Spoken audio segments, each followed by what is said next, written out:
Bénisse. Je vous prie de vous rasseoir, Maranatha. Que Dieu bénisse ces cantiques de l'agneau. Est-ce que tu peux envoyer un sourire maranaté à quelqu'un qui est à tes côtés, lui disant Maranatha, Alléluia. Jésus est merveilleux. Allez, nous sommes dans la suite de notre programme. Et est-ce qu'on peut acclamer Dieu pour ceux qui nous suivent en ligne ce soir? Soyez bénis au nom de Jésus, là où vous êtes, partout où vous êtes. Nous sommes unis en esprit et on est ensemble. Dieu bénisse. Je vous demande de préparer la Sainte Seine pour ceux qui mangent la Sainte Seine avec nous, ceux qui sont en retraite, évidemment. Soyez prêts parce qu'il y aura Sainte Seine tout à l'heure. Alors, prions que Dieu bénisse sa parole et qu'il nous parle, qu'il nous fasse du bien au nom de Jésus. Amen. On m'a dit qu'il y a un très grand embouteillage aujourd'hui, paraît-il. Alors, c'est vrai qu'il y a certaines personnes en retard, mais time's money. Je vais vous remettre le tableau. Est-ce que vous arrivez à lire? Oui, il faut qu'on éteigne. On éteigne un peu?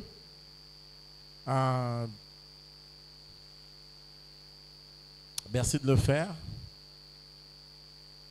Alors, je vous mets ces tableaux. Est-ce qu'on peut zoomer pour ceux qui suivent en ligne? Notre thème, c'est royaume contre royaume. Vous voyez bien que le royaume, le premier, c'est le royaume, il est au singulier. Mais le second, c'est les royaumes et c'est au pluriel. Ça veut dire le royaume de Dieu contre les royaumes des ténèbres.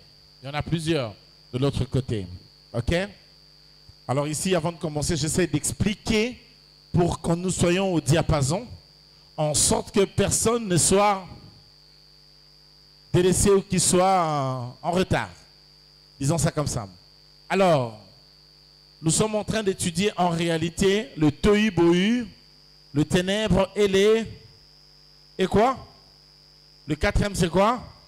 L'abîme. C'est en tout cas ces quatre mots que nous sommes en train d'étudier en réalité. N'est-ce pas? Pendant ce temps de retraite.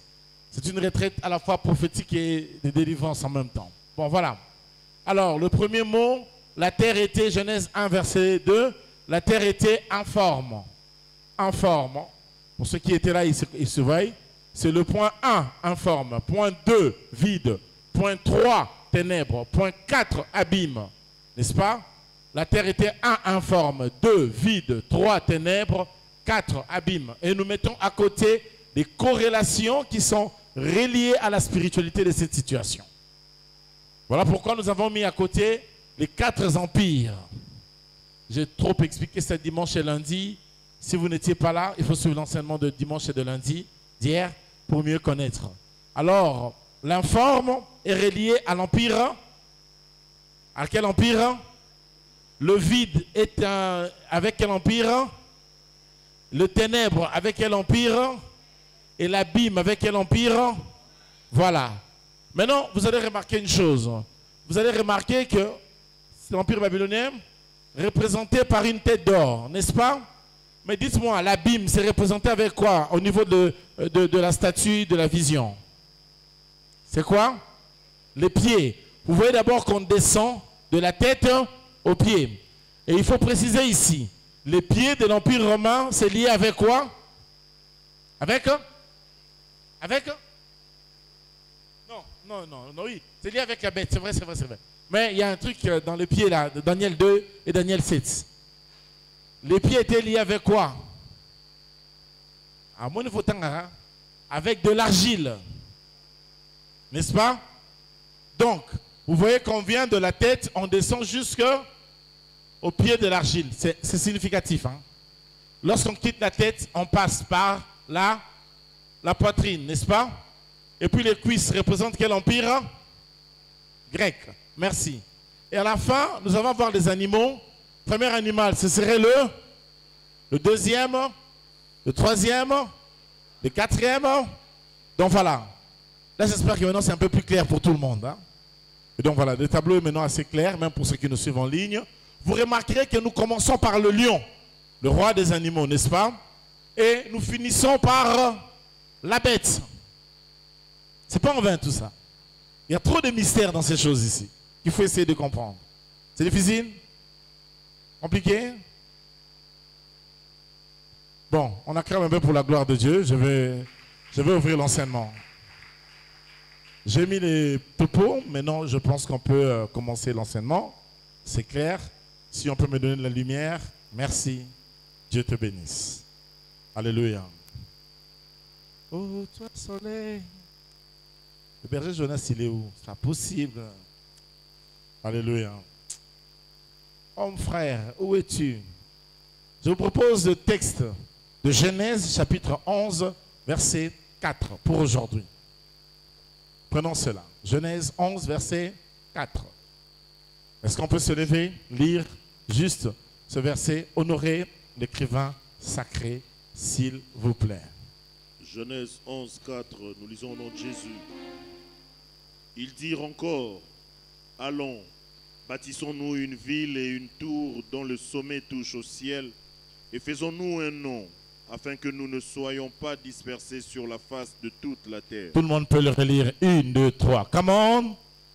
Ils dirent encore, allons, bâtissons-nous une ville et une tour dont le sommet touche au ciel, et faisons-nous un nom, afin que nous ne soyons pas dispersés sur la face de toute la terre. Que Dieu bénisse. On peut acclamer ce soir. Merci bien.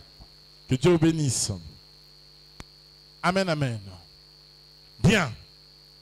Nous parlons ici sur ce qui est en forme. Hier, nous avons expliqué que ce qui était en forme était inachevé. N'est-ce pas?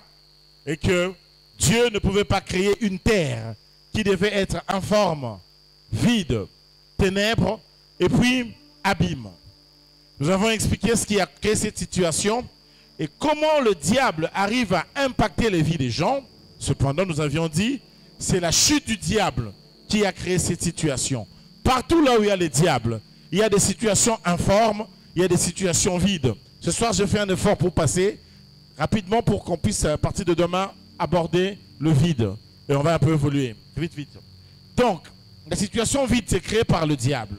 Et ces choses, les 4 choses, la 4 manières dans lesquelles l'ennemi travaille, l'informe, le vide, le ténèbre et l'abîme, c'est les 4 méthodes de l'ennemi dans lesquelles il travaille. Il travaille que comme ça. Dans la vie des gens, dans des familles, dans une nation, dans le monde, etc. Le diable est le champion du monde du chaos. Il crée le chaos. Il détruit les familles, il détruit les vies. Et le combat spirituel n'est pas un jeu, c'est une réalité sérieuse. La majeure partie des gens ne voient pas leur vie avec succès parce que ces plans de l'ennemi peuvent s'appliquer d'une manière comme de l'autre. Il y a des vies en forme, il y a des vies vides. Il y a certaines vies qui sont ténèbres, il y a certaines vies qui sont dans l'abîme. Et ça, hélas, la triste réalité. Alléluia. Alors, pour aller un peu plus vite, parce que nous devons prier, je vais introduire ce soir en vous disant que Nimrod était celui qui voulait dire le révolté. Et il est ici un grand chef, à la fois religieux que politique, de cette stèle, de ces zigouras qu'on a parlé hier. Et j'avais dit qu'en haut du ziggoura, il y avait quoi en haut? Les statuettes en forme de Nimrod qui avait une flèche en direction du ciel. Oh là là, merci. J'ai quand même quelques gens qui me suivent, c'est intéressant. Yo Sarawapi. Et donc, il y avait un temple aussi au-dessus de ces ziggourats. Et que ça servait de quoi de? Ça servait de quoi de? Le mot. Ça servait de quoi de? Contrôler, merci. Même toi, tu as réponse. Ah, que Dieu te bénisse plusieurs fois. Pose à la caca.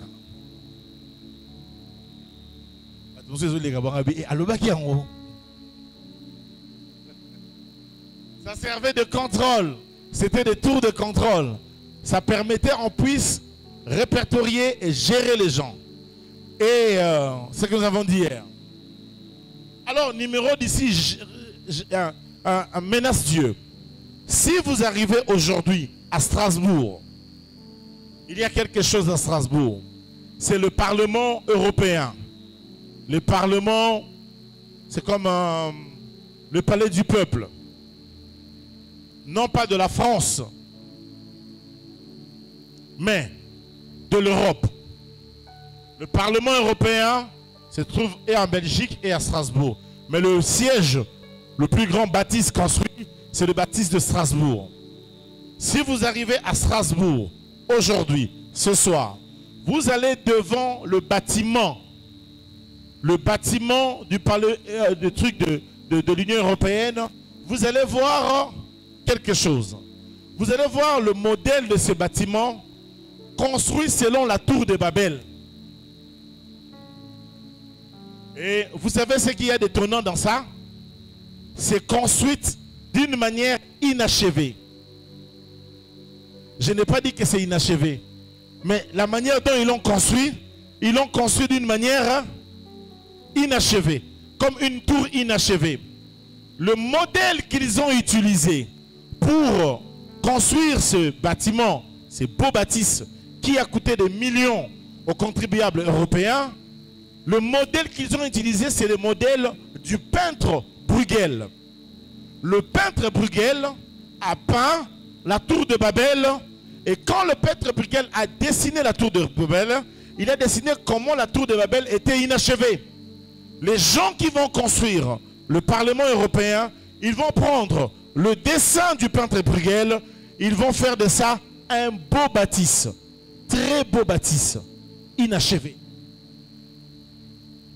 Ils vont le construire d'une manière inachevée. Le diable est un destructeur et ce qu'il aime, c'est de faire des choses inachevées. Alors que notre Dieu achève toujours les choses qu'il a commencées. Est-ce qu'on peut acclamer très fort pour Dieu?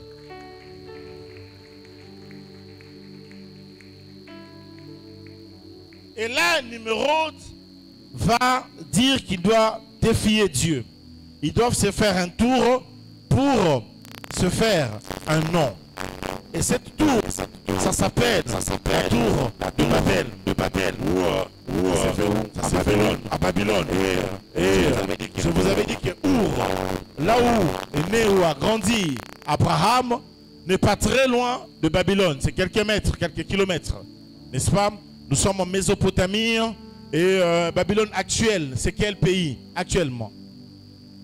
La Babylone actuelle, c'est quel pays? C'est l'Irak. Actuellement, c'est l'Irak. La Perse biblique, actuellement, c'est quel pays? C'est quel pays? Hein? L'Iran, c'est bien ça, que Dieu te bénisse.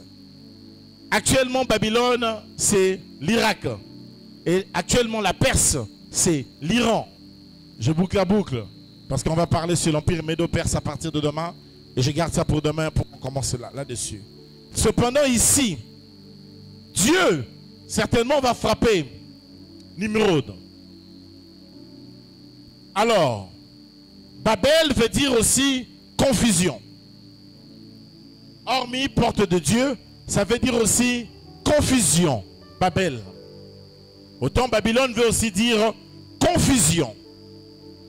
Or, lorsque vous étudiez le premier mot de l'informe, le tohu veut dire aussi, hier je vous ai dit, l'une des armes les plus efficaces que le diable utilise, c'est de nous mettre tout le temps dans la confusion. Or, la confusion, c'est aussi la honte. Quand nous parlons de l'envoûtement, vous pensez que l'envoûtement c'est quoi? C'est la confusion. Parce que la confusion, ça veut dire quoi? C'est le déshonneur. En quelque sorte, tu es déshonoré, tu es confus, tu es dans la confusion. Et la Bible déclare, ceux qui espèrent en l'Éternel ne seront point, ou alors ne seront jamais dans la confusion. Parce que quand l'ennemi nous combat, tu penses que sa stratégie c'est quoi? Eh bien c'est de t'humilier, c'est de te confondre. Le combat de la foi, c'est de te dire que ton Dieu n'agit pas, tu es confus. Le combat de la foi, même le combat dans ta vie chrétienne, quand le diable combat, c'est pour te faire honte. Oyoka soni, otika soni, osa la soni, vinoise à la soni. En sorte que quand tu es avec les autres gens, que tu aies honte, que tu sois dans la confusion. Et cela peut s'expliquer de plusieurs manières. Prenons le cas de personne. Quand tu n'as pas d'argent et que tu es dans une situation où tu as ton enfant, entre guillemets, malade, et que tu dois faire sortir de l'argent pour le faire soigner. Mais si tu n'as pas de moyens, si tu ne peux pas le faire, c'est une honte. Tu es honteux, tu es confondu, tu es déshonoré. Tu peux être déshonoré en tant que père. Tu peux être déshonoré en tant qu'époux, en tant qu'épouse. Imaginez que tu es marié à un homme et tu entends que ton homme a engrossé votre bonne, votre domestique. Mon frère, ma soeur, ça reste un sujet de confusion. Quand ton enfant échoue à l'école, c'est une confusion, c'est un déshonneur, c'est une honte. Il y a bien des choses qui arrivent des fois dans la vie, c'est des sujets diaboliques.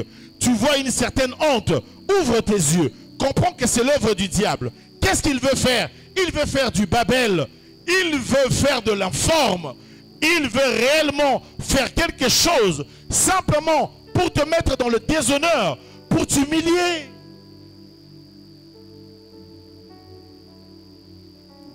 Je connais une femme, elle a perdu son mari. Quand son homme est mort, non seulement qu'elle a une belle famille, sa canine est bien, ce qui en a dit, elle ne savait ni le code bancaire de son mari. Elle ne savait ni le code de téléphone de son mari. En fait, elle est restée 25 ans avec cet homme, ne sachant rien, mais alors rien de lui. Alors, pendant le deuil, quand on venait demander, ça c'est quoi? Ça c'est comment? Ça c'est comment? Elle me disait, quelle honte. Elle ne savait que dire. Et cerise sur le gâteau, c'est quand tu vois les autres filles du monsieur, les autres enfants qu'il a mis au monde, alors que tu étais dans la maison, que tu n'as même pas vu venir. La chose qui était la plus curieuse, c'est que celle qu'elle croyait être la cousine n'était pas en réalité la cousine. C'était la femme venue du village que la famille avait choisie pour le monsieur. Et elle pensait que c'était la cousine. Et elle venait de temps en temps à la maison. Et elle la voyait venir aussi avec un enfant, pensant que c'était l'enfant de la cousine. Et pourtant, c'était le petit frère de ses enfants. Que le diable aime bien nous foutre la honte et nous s'aimer dans la confusion. Alléluia. Alléluia.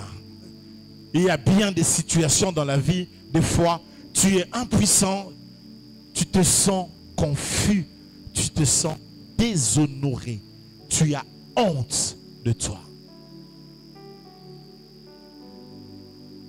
Imaginez seulement, vous dormez, vous vous réveillez, on apprend que le papa du voisin a engrossé votre sœur, ou même parfois, hélas, votre propre maman. Il y a certaines hontes qui sont arrivées dans des familles où tu as honte d'être le grand frère de ces petites sœurs, d'être la petite sœur de cet homme, et parfois même tu as honte d'être la fille ou le fils de ce monsieur. Ça ne t'est jamais arrivé d'être honte de ton parent? Tu as honte. Tu as honte de ton frère. Des fois tu le regardes comme ça.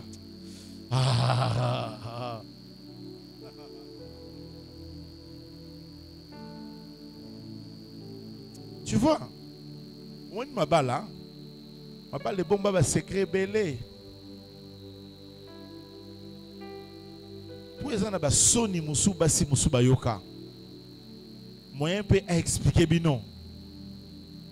Exact. Elle ne peut ni expliquer à son père ni à sa mère. Elle ne sait expliquer ni à personne. Elle ne sait même pas s'expliquer à elle-même ce qui est arrivé. Là, tu es en pleine humiliation. Je prie ce soir que les déshonneurs, que la confusion soit loin de toi au nom de Jésus de Nazareth. La confusion est aussi un processus accéléré du diable pour te mettre en retard. Dis avec moi, stop au retard. C'est un processus accéléré du diable, te mettre en retard. Et tu vas remarquer que les autres gens ont étudié, ils ont fini les études. Toi, jusqu'à 35 ans, tu n'as toujours pas un diplôme d'État. Ça, c'est un objet de confusion. Le diable le fait exprès parce qu'il veut seulement t'humilier. Mes frères, mes sœurs, regardez-moi les yeux dans les yeux. Dieu ne cherche jamais à vous humilier. Et Dieu ne vous a jamais considéré comme étant des choses. Pour Dieu, vous n'êtes pas une chose. Pour Dieu, vous êtes une personne. Vous avez de la valeur. Pour Dieu, vous méritez de l'amour. Vous méritez de la grâce. Pour Dieu, vous méritez le pardon et la miséricorde. Pour Dieu, vous méritez le bonheur, l'élévation, le succès, la richesse et les finances. Je serai à votre place, j'allais acclamer Dieu.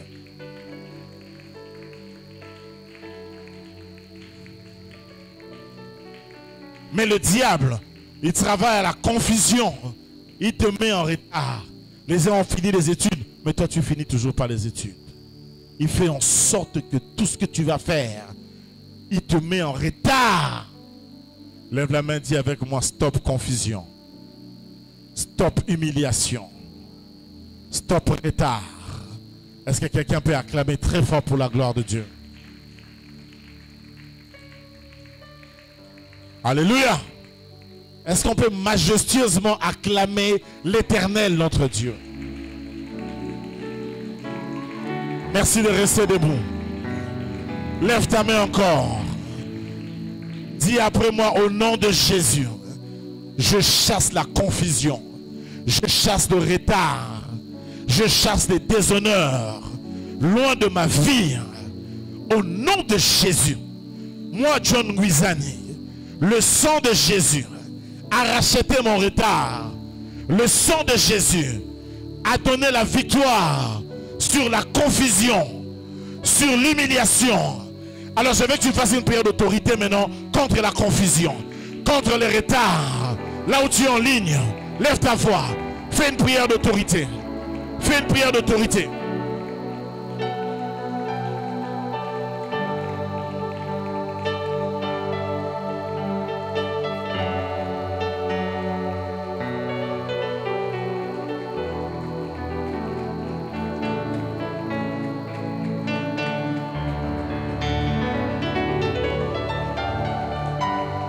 Le Seigneur, prends autorité sur la confusion, sur la honte. Prends autorité. Sonia Leki, prends autorité. À ce retard, je chasse la confusion. Je chasse le retard.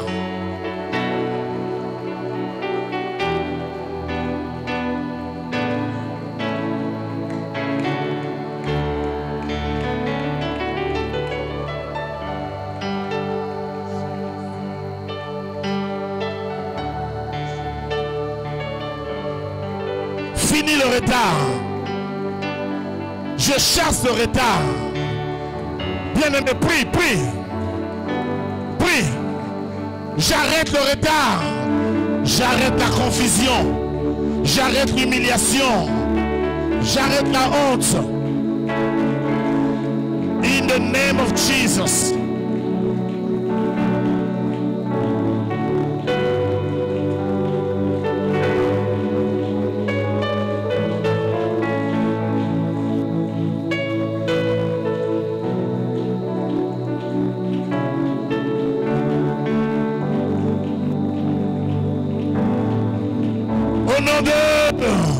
Lève la main, dis au nom de Jésus.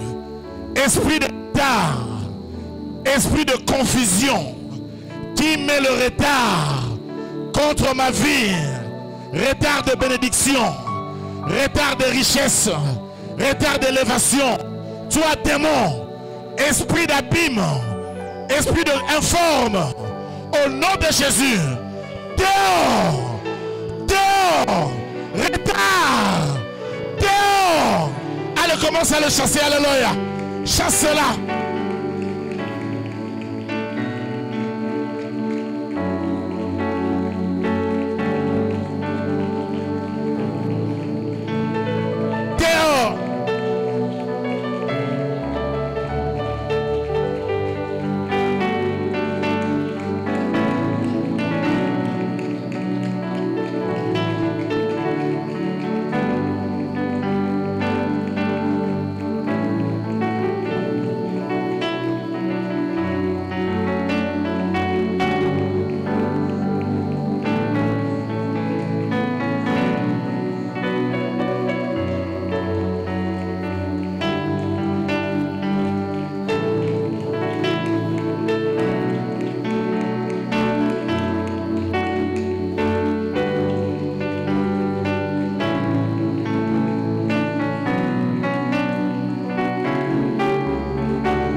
Au nom de... Dis après moi, au nom de Jésus, esprit de confusion, je te menace dans le nom de Jésus.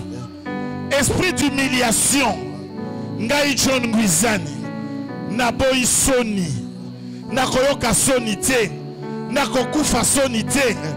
J'ordonne au nom de Jésus, esprit d'humiliation.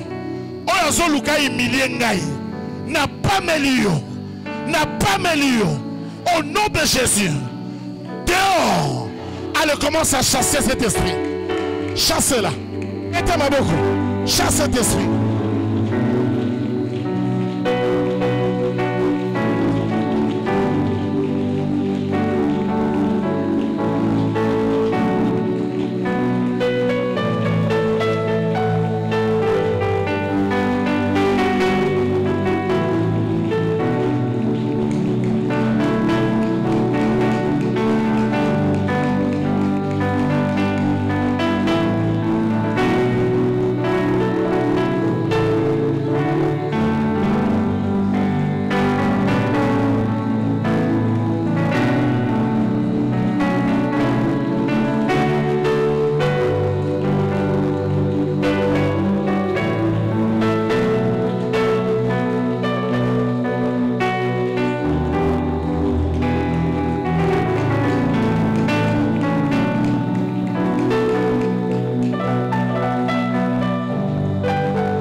de Dieu, brûle tous les démons dans cette famille Nguizani de confusion, esprit de confusion qui attaque ma famille, qui attaque ma vie.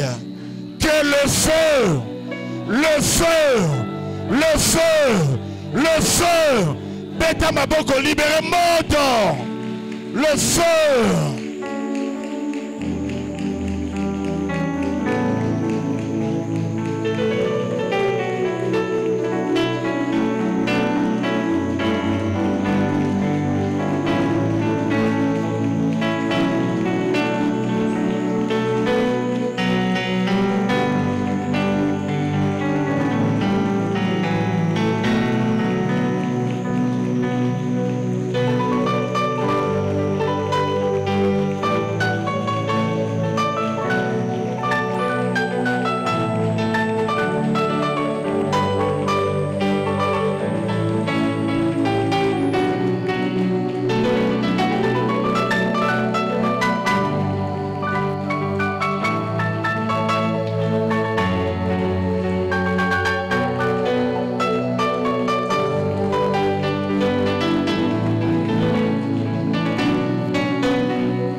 Est-ce qu'on peut acclamer royalement le Seigneur Jésus? Gloire à toi, Père Céleste. Je vous prie de vous rasseoir. Que Dieu vous bénisse. Alléluia. Refusez la confusion. J'entends ça dans mon cœur. Avant de passer à la prochaine étape, dis avec moi, je refuse la confusion. Allez, commence à dire assis. Dis ça seulement en prière, même en étant assis. Commence à dire, je refuse la confusion. Na poi sonne, na poi humiliation. Je refuse la confusion. Na poi. Je refuse le retard. Je refuse la confusion. Je refuse l'humiliation. Na poi. Na poi. Na poi. Na poi. Boya. Refuse l'humiliation dans tes enfants. Refuse l'humiliation dans ta vie. Refuse l'humiliation dans ton mariage. Refuse cela dans ton ménage. Refuse l'humiliation dans ton travail. Refuse l'humiliation dans ta vie. Napoyango. Je dis non. Non veut dire non. Non c'est-à-dire non. Non c'est pour dire non. Non veut dire non.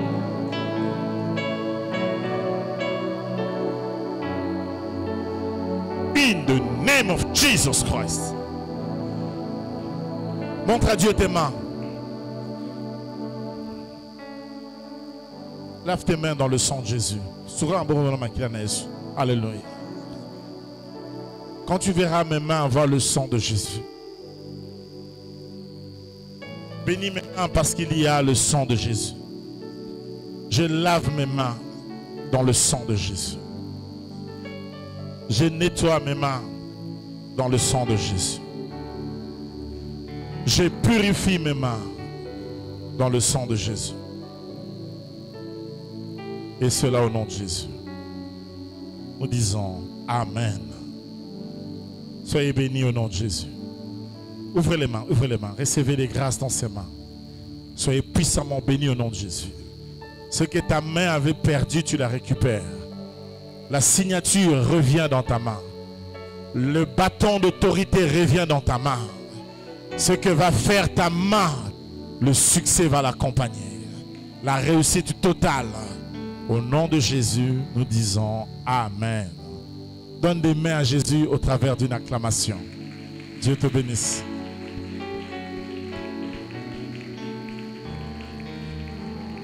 Gloire à Dieu. On va avancer.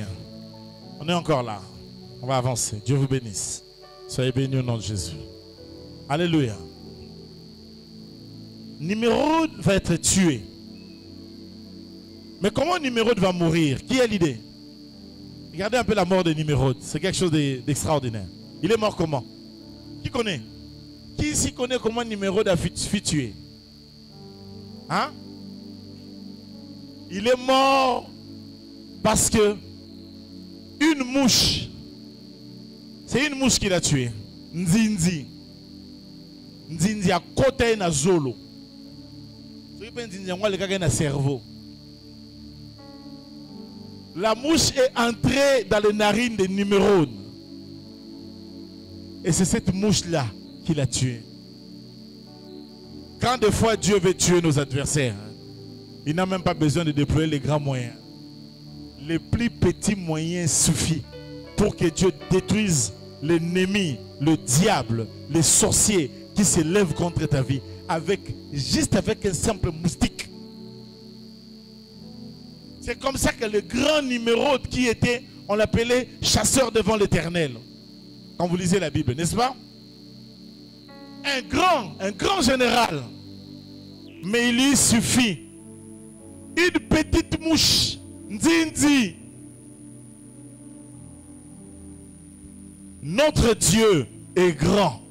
Voilà pourquoi ce soir je t'appelle à ne pas regarder la hauteur ou la grandeur de tes adversaires, mais à tourner tes yeux, à regarder vers celui qui est infiniment grand. L'infini, il n'a ni commencement ni fin. C'est ton Père. Dis à celui qui est à côté de toi, mon Père, c'est quelqu'un de grand. Betele sur la tatana. Betele sur la tatana. Betele sur la tatana. Betele sur la tatana. Vanessa Rabi, papa José, tatano à l'icolo.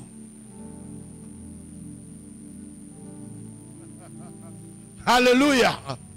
Mon Dieu est tellement grand que quel que soit le combat, quand Dieu est là, puisqu'il est là, alors je ne t'abandonnerai point, je ne te délaisserai point. Eh bon, ça moi si non, Simba le beau petit. Non bon ça vient non, on va pia kana push. Oui bissier. Yo. Venez c'est bon, c'est pas là. Alors il a tant de bon à l'hypothèque il a été en musala. On peut nous dire au gâteau il y a pas foi Bible en d'accord en tout cas. Donc foi Bible ça la rende au tika na bisa. Alléluia. Dieu est là au milieu de nous. Et je vais donner le deuxième sujet pour lequel on doit prier. Les gens, ceux qui sont venus en retard, ne comprennent pas tout ça. Pour expliquer, pas évident. Le schéma est bandeli. Remettez un peu le schéma pour eux, pour qu'ils aient une idée. Juste ça. Parce que maintenant, on va donner le deuxième point rapidement. Le texte que Papa Freddy a lu tout à l'heure nous a dit quelque chose. Nous a dit, bâtissons une ville et faisons-nous un nom. La chose qui dérange Dieu, c'est ça. Et bon, on est dans l'informe, dans le vide, dans les ténèbres et dans l'abîme. On est à Babylone, on sera à Médo-Perse peut-être demain. On sera chez les Grecs et puis on va finir avec la réalité contemporaine qui est l'Empire romain. Le premier point c'est la tête d'or et puis c'est le lion. Daniel chapitre 7, Daniel chapitre 2. Et puis l'ours. Et puis la poitrine, l'ours. Et puis la cuisse et le léopard. Et puis les pieds et la bête. Ça va, merci beaucoup. Donc vous pouvez lire Daniel 2 et Daniel 7 pour voir un peu tout ce que nous sommes en train de dire en corrélation avec le tohu-bohu, les ténèbres et l'abîme de Genèse chapitre 1er, verset 2. Voilà, j'ai tout résumé. Courage, si vous arriverez à faire quelque chose avec, si ça peut vous aider, c'est bon. Maintenant, les gens de Babel dans Genèse 11, ils ont dit, faisons-nous un nom. Pour les gens du 21e siècle, quand vous entendez, faisons-nous un nom, pour nous, c'est normal. C'est un problème, mais pour Dieu, ça lui dérange. Parce que dans la pensée biblique, se faire un nom, ce n'est pas rien. D'ailleurs, Quand vous lisez la Bible, Moïse s'est retourné quand le buisson l'appelait parce qu'il voulait voir qui l'appelait. Le nom dans la Bible, ce n'est pas du tout rien. Nimrod voulait dire les révoltés. Babel voulait dire la confusion. Le nom, ce n'est pas rien. Le nom est une onction. Le nom est un sacre. Le nom est un projet. Le nom est une vision. Le nom d'une chose, c'est la chose elle-même. Lorsque, en Angleterre, la fille, la Kate, reine, princesse, duchesse, je ne sais pas quoi, a mis au monde, tout le monde attendait, le pays était dans les mois, en train d'attendre quel nom l'enfant va porter. La chose la plus intéressante, c'est de savoir que la première bénédiction que tu reçois quand tu viens dans ce monde, quand tu nais nu, ta première bénédiction, c'est le nom. Et le nom d'une chose, c'est la chose elle-même. Ça s'appelle comment? Ça dit tout. Parce que le nom d'une chose, c'est la chose. Comment t'appelles-tu? Ce soir, je vais aller loin avec le nom. La majorité des problèmes des gens, c'est qu'ils ne comprennent pas que dans un nom, il y a un projet. L'avenir est dans le nom.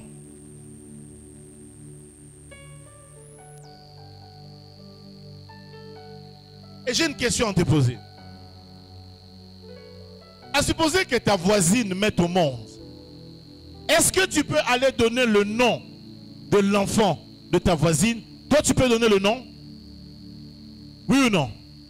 Pourquoi? Pourquoi quand ta voisine met un enfant au monde, toi, tu ne peux pas entrer là-bas, tu dis que non, je donne le nom dans cet enfant. Il s'appellera ou elle s'appellera comme ça. Pour quelle raison? Parce qu'il ne t'appartient pas. Alors, il faut toujours savoir que ce que tu nommes, tu le contrôles. Chaque chose que tu nommes, tu le contrôles. Ce que tu ne nommes pas, tu ne le contrôles pas. Ce que tu n'as pas nommé ne t'appartient pas. Tu peux être dans un fiançailles qui ne t'appartient pas. Tu peux aussi être dans un mariage qui ne t'appartient pas. Pourquoi? Parce que tu ne l'as pas nommé. Lorsqu'un homme tombe amoureux de toi, la première des choses qu'il fait, tu sais c'est quoi? Il t'achète des cabelots? Bien sûr que non. Je parle à tant qu'homme, je parle à tant que garçon, je parle à tant que père. Lorsqu'un homme tombe amoureux de toi, la première des choses qu'il fait, il change ton nom. Tous les garçons qui sont ici, ils le savent. Il y a une manière, quand je suis avec Théogracias, quand il appelle Myriam, il a toujours un nom qu'il appelle. Je ne vais pas vous le dire, sauf s'il me le permet ou s'il était là. Je ne sais pas si Freddy Kazadi, ou Papa Daniel, ou le frère Eli, ou Papa Dadi ici, si vous aussi vous avez changé le nom à vos femmes. Ah pas Freddy, toi d'ailleurs je suis sûr que tu as changé de nom. Il appelle comment? Mon ange. C'était l'ange là, la Bible avait dit c'est cette femme là. Alléluia. Ça veut dire quoi le fait de changer de nom? Ça veut dire qu'elle m'appartient. Si ton homme n'a pas encore changé de nom, c'est que tu ne lui appartiens pas encore.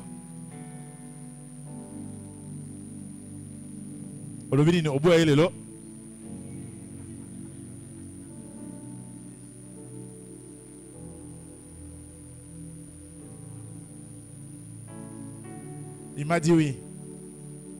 Des choses. Alléluia. Qui balance un peu pour la gloire de Dieu. Quand tu montes une entreprise, la première des choses, tu donnes le nom. Ça veut dire, je le contrôle de ça.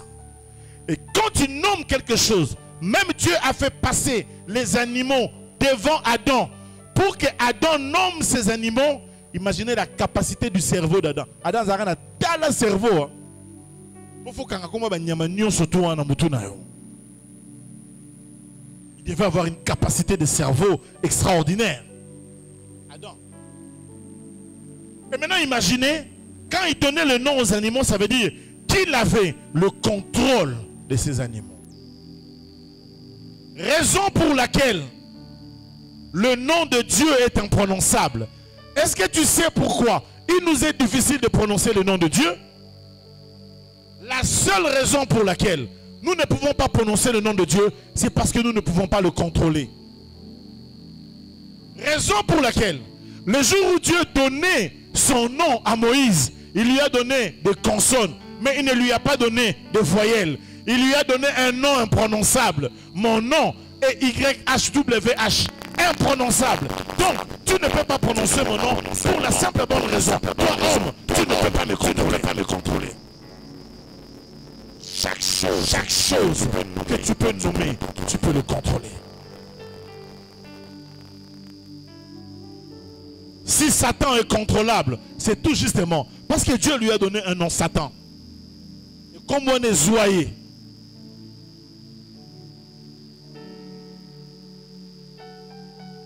ciel, avant qu'il ne fasse son orgueil ou sa rébellion, il ne s'appelait pas Satan. Quand il a été projeté, Dieu a dit dorénavant, toi, tu t'appelles Satan. Satan. Et si nous connaissons son nom, c'est parce que nous pouvons aussi le contrôler. Chaque chose que tu peux nommer, tu peux le contrôler. Quelqu'un est avec moi. Et dimanche, je vous disais, tu ne peux pas mettre une entreprise au monde. Chaque chose que tu fais, il faut que ça ait une vision. Souvent, je vois les photos de Divael. Ça passe sur Internet. Une sœur couturière qui a nommé son produit, son entreprise. Il y a toujours deux choses à faire. Quand tu montes une entreprise, tu fais deux choses. Premièrement, tu lui donnes un nom. Ce nom-là, tu le prononces devant le trône de Dieu, tu parles. Deuxième des choses, tu viens à l'église. Tu viens avec une offrande. Tu scelles en donnant pour ton entreprise. Tu le scelles.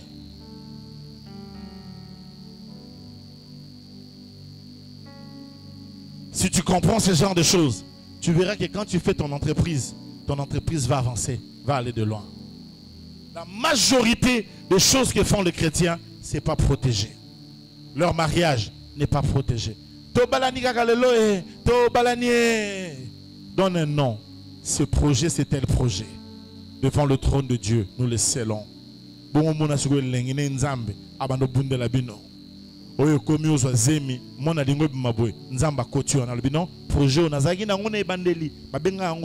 Je suis dedans. Donc même un enfant qui pouvait mourir ne mourra pas. Pourquoi? Parce que c'est un projet que Dieu connaît, que Dieu a vu. Un projet qui est scellé devant le trône de Dieu.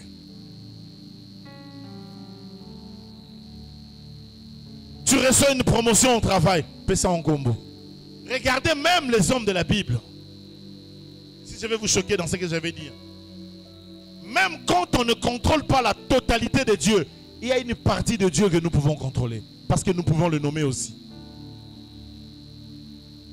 Ah, je laisse un peu ça. J'avance un tout petit peu. Pourquoi? Parce qu'il est arrivé des fois dans la Bible où Dieu a fait quelque chose. L'homme s'est levé. Il a donné à Dieu un nom. Et observez ce genre d'attitude. Prenons un cas. Abraham. Dieu lui apparaît. Dieu lui parle. Ou Jacob. Ou Isaac. Qu'est-ce qu'ils font après? Ils donnent un nom à ces lieux. Il dit ici c'est Ebenezer. Ou si c'est pas ça, il dit je l'appelle Yahweh Jireh. N'est-ce pas? Et quand il donne ce nom, il fait quoi à côté? Il bâtit un hôtel. Il n'est pas en train de renverser les hôtels, mais eux étaient d'abord des bâtisseurs des hôtels. Là où l'hôtel de Dieu est bâti, l'hôtel du diable se renverse automatiquement. Je vois beaucoup de gens, Je suis beaucoup de gens qui font des prières de destruction des hôtels. La meilleure façon, la façon la plus rapide de détruire un hôtel que quelqu'un dans ta famille a érigé, c'est de bâtir toi un hôtel pour le Seigneur. C'est pourquoi tu vois, lorsqu'on a amené l'autel de Dieu dans le temple de Dagon, lorsque l'arche est entrée, Dagon s'est décomposé parce que la présence de Dieu a suffi pour mettre KO les autels démoniaques. Donne un nom. Donne un nom à ton projet. Donne un nom à ton entreprise. Bâtis un hôtel devant Dieu. Ça marche. Et ça a toujours marché. Si tu m'entends, tu peux acclamer très fort pour la gloire de Dieu.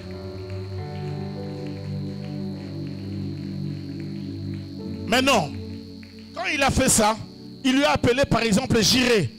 Il a bâti un hôtel. Ça veut dire le Dieu qui pourvoit. Quelles que soient les circonstances qu'il allait rencontrer, ou même pas lui, même ses enfants plus tard, pouvaient être dans des situations difficiles.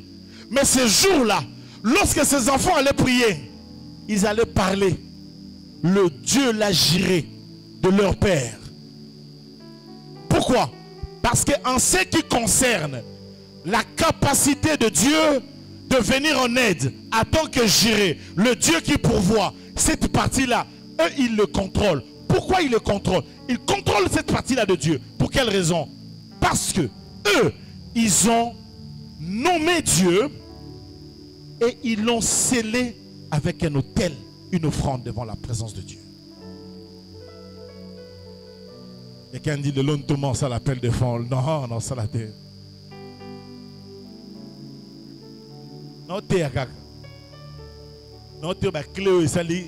Où est Pambola Abisso? Pour qu'on a c'est la fort. Yango on attend un tort. Naïbel on dit non ça là pour que yo comme on a tort, on a comme on a raison. Même quand j'ai tort, Keba, non on a raison. Donc peut-être nous pouvons dire non on a tort. Mais nous avons besoin à côté de non non non non non non non non non non non non non non non. On a raison.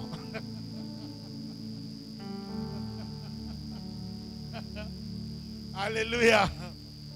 Quand tu comprends ce genre de choses, et puis raison. Et puis c'est quitté. Et puis quand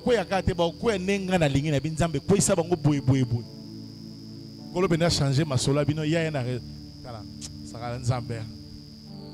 So nzambe faut oyeba ye.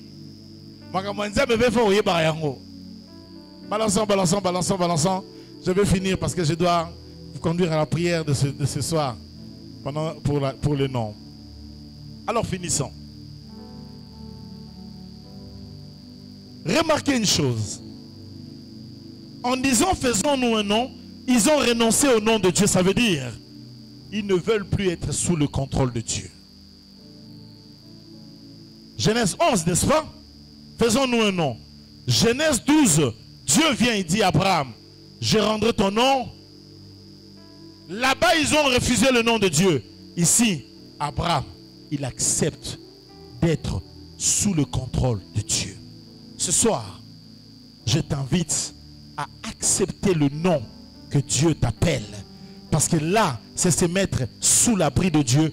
C'est se mettre sous la protection de Dieu.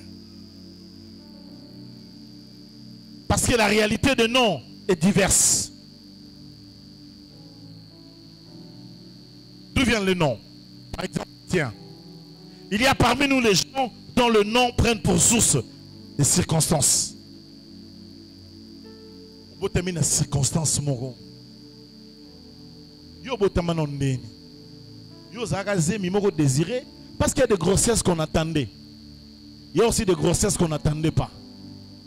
Il y a des grossesses qui sont venues, le père était ivre. Il ne savait même pas. Il y a des grossesses de couple. Ça veut dire qu'ils sont en mariage en train d'attendre un enfant. Moi, nous, bazelara. Il y a des enfants qui sont nés portés en prière. Parce qu'une femme n'arrivait pas à avoir d'enfant. Elle s'est mise à genoux. Elle a prié, elle a prié, elle a prié. Azuzemi. Ouvre ton œil. Observe. Au moins, les filles sont très différents. Parce que avant Abotama, il y a la présence en Zambie, il y a Yakawa. C'est un esprit, non? L'homme est un esprit possédant une âme vivant dans un corps. Alléluia. Quelles sont les circonstances? Il y a des enfants qui naissent dans des circonstances troubles. J'étais à Goma. J'ai recevais dans l'église à Goma. Après la prière, j'ai reçu un couple qui est entré. L'homme et la femme. Le monsieur me dit qu'il a le sida. Et la femme était enceinte. Elle était enceinte, engrossée par des militaires qui étaient entrés chez eux à la maison et ils l'ont violée devant son mari. Son mari était incapable de défendre cette femme. La femme tombe enceinte. Elle est enceinte d'une grossesse d'un viol où des soldats sont entrés avec des armes, ils ont ligoté son mari, ils l'ont violée devant son mari, elle tombe enceinte.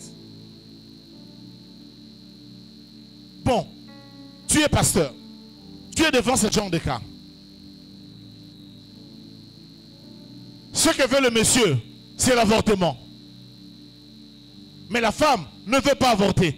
Parce qu'elle est enseignée à ne jamais avorter, quelles que soient les circonstances. Elle accepte que ce gars abotara, mais il y a avorter. Quand tu es pasteur, tu fais comment?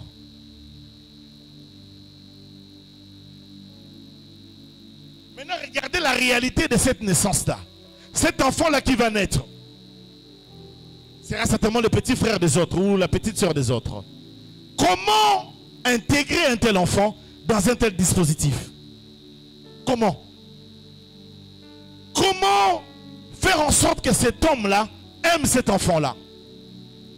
Parce que si le monsieur quitte la dame, même quand elle va mettre au monde, elle va se dire, mon mari m'a quitté à cause de cet enfant. Cet enfant risquerait d'être un boulet pour lui toute la vie. Elle peut haïr cet enfant. Vous pensez qu'elle va vraiment aimer beaucoup cet enfant? Si le monsieur s'en allait. Et maintenant, si le monsieur reste. Et si en restant, ça va se passer comment? Quelles sont les circonstances qui ont amené qu'on puisse te donner un nom?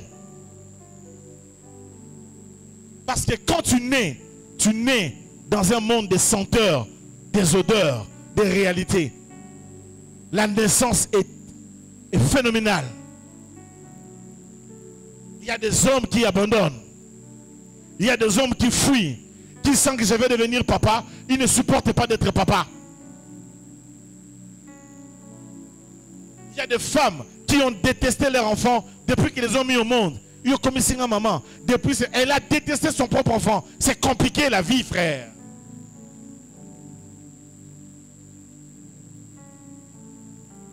On peut t'avoir donné un beau nom, mais tu es né dans une circonstance qui était délicate. Parlez des enfants qui sont nés dans l'inceste, dans une famille incestueuse, où le papa a couché avec sa propre fille, et ils ont mis au monde un enfant. Où le grand frère a couché avec sa petite soeur, et ils ont mis au monde un enfant. Comment ferons-nous?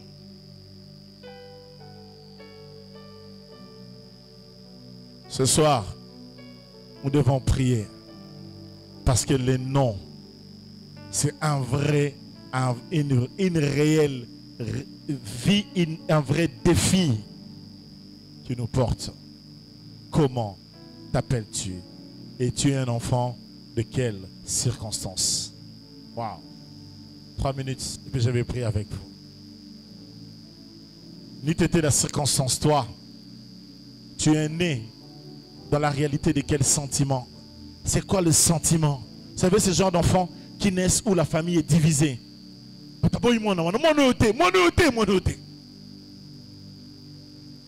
la pression combo à ma lame. Mais circonstances au bout de c'est une très mauvaise manière dans laquelle tu es venu au monde. C'est pourquoi beaucoup de gens ont trop les plafonds de verre, les limitations ébellées. Tu n'es certes pas responsable, mais tu peux subir la réalité de ces choses. Il y a des noms qui sont des noms d'apparence. On met au monde un enfant et l'ongine kokanina tata ya tata nabino. Monoyo. Alléluia. Votre grand-père s'appelait Alfred. Mais quand ton mari et toi vous avez l'enfant, le mari regarde comme ça et dit, eh, le guébé à coco.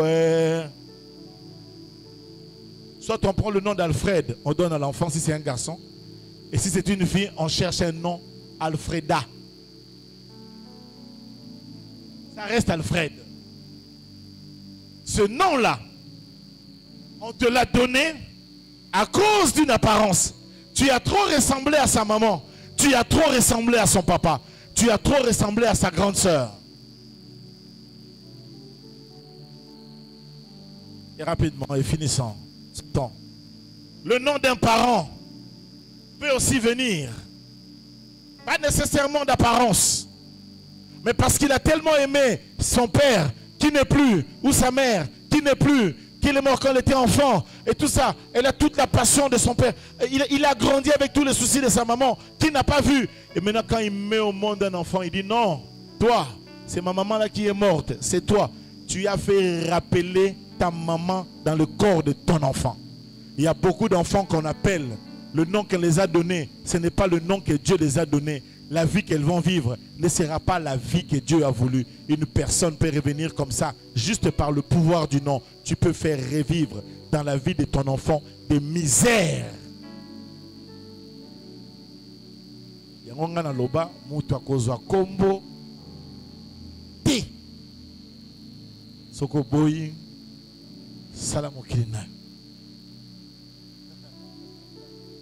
Moi bino calme nazo banga bo calme bo nene natika nanga ako tika nanga na kitia.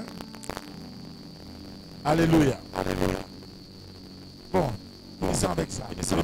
Le nom divin.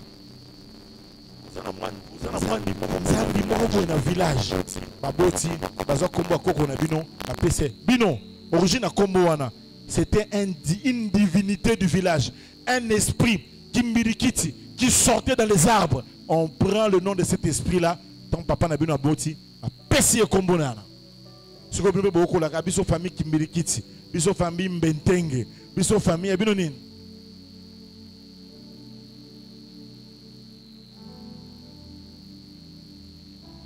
Le nom d'une divinité et bozo.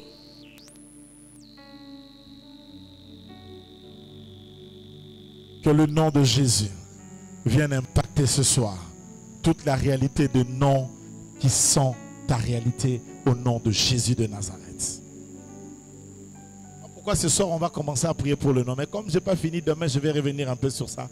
Je vais encore rester ici. Je peux pas aller dans de Perse si je n'ai pas encore fini. Dans mon est-ce que la maître de Perse.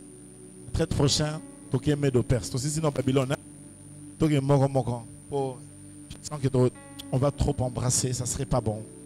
Je crois que l'Esprit de Dieu est d'accord avec moi pour ça. Je crois que c'est ce qu'il veut vraiment. Jaébet, que vous connaissez, a pris un nom. Ce n'était pas son nom. Maman n'a pas na combat souffrance parce que maman botier na souffrance. Comment tu t'appelles? Ton nom est joli, mais c'est dans quelles circonstances? Pourquoi ce nom? Je ne vais pas vous demander à tous de changer de nom, mais vous remarquerez dans la Bible que Abraham a été changé de nom. Jacob a été changé de nom. Mais ce n'est pas tout le monde qui a changé de nom. Il y a des noms qui ont été simplement bénis. Ça pouvait rester le même nom, mais avec impact du nom de Jésus. Parce que Moïse n'a pas changé de nom, par exemple. Comment s'appelait Moïse? Moïse s'appelait comment? Il s'appelait comment? Oui, tirer des eaux, ça c'est en hébreu. Moïse, ça veut dire Moïse. Moïse, Moses, en hébreu, ça veut dire tirer des eaux. Mais vous pensez que le pharaon a interdit qu'on puisse mettre des enfants hébreux au monde. Pendant ces temps-là, Moïse naît. Vous pensez que dans la maison de Pharaon, on appelait Moïse par le nom hébreu ou bien par un nom des Égyptiens? On l'appellerait certainement par un nom des Égyptiens. Parce que si vous l'appelez par un nom des Hébreux, c'est appeler la mort sur lui. Voilà pourquoi il était confondu au milieu des Égyptiens. D'ailleurs, pour qu'il puisse mieux grandir dans la cour royale, il fallait qu'il porte un nom égyptien. D'ailleurs, puisqu'on le dit, Joseph, est-ce qu'il s'appelait Joseph? Joseph avait un nom de... Il ne s'appelait pas Joseph en Égypte. Il avait un nom égyptien. Il fallait s'assimiler. Esther ne s'appelait pas Esther. On le royaume de Perse. Esther s'appelait comment? Adassa. Bon, j'arrête là. Le plus important, quel que soit ton nom, c'est que quand nous acceptons Jésus, nous acceptons aussi un nom. Voilà pourquoi Jésus dit, ceux qui croiront en mon nom, parmi les choses que Jésus nous a laissées, c'est son nom. Recevez la bénédiction au nom de Jésus. On peut acclamer le Seigneur de gloire.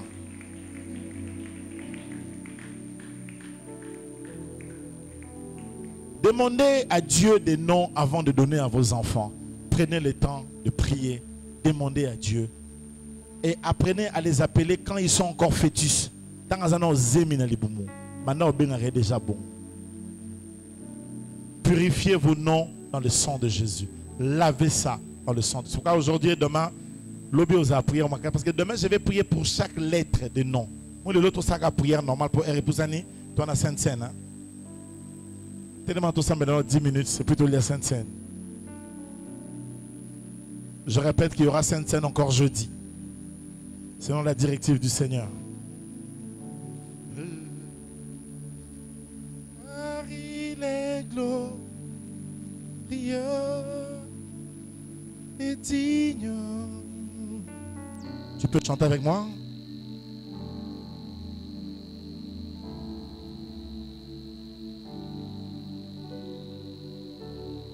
Non.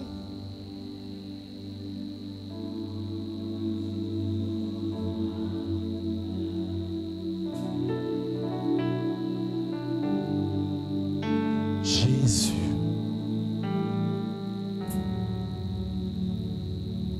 Car il est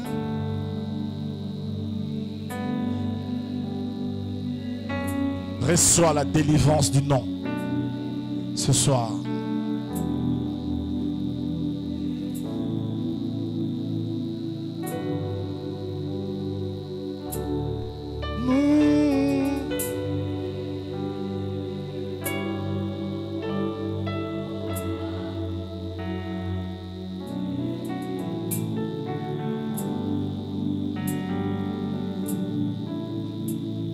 Avant de briser toute réalité de nom, élève d'abord le nom de Jésus.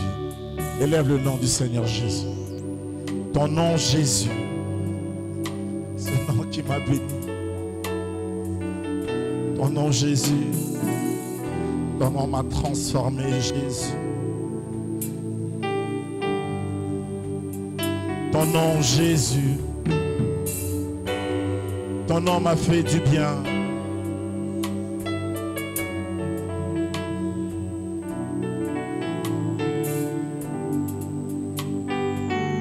Prie le Seigneur.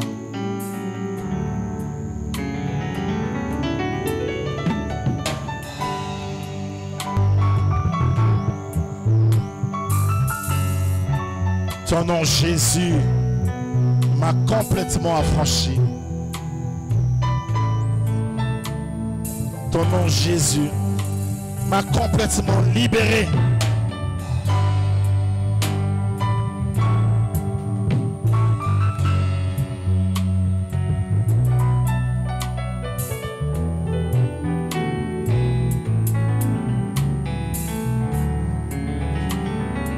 Jésus, ton nom m'a guéri, ton nom m'a affranchi, ton nom m'a libéré. Alléluia. Élève une main. Dis après moi au nom de Jésus. Je soumets le nom John Nguizani Ndinga au nom de Jésus. Le nom de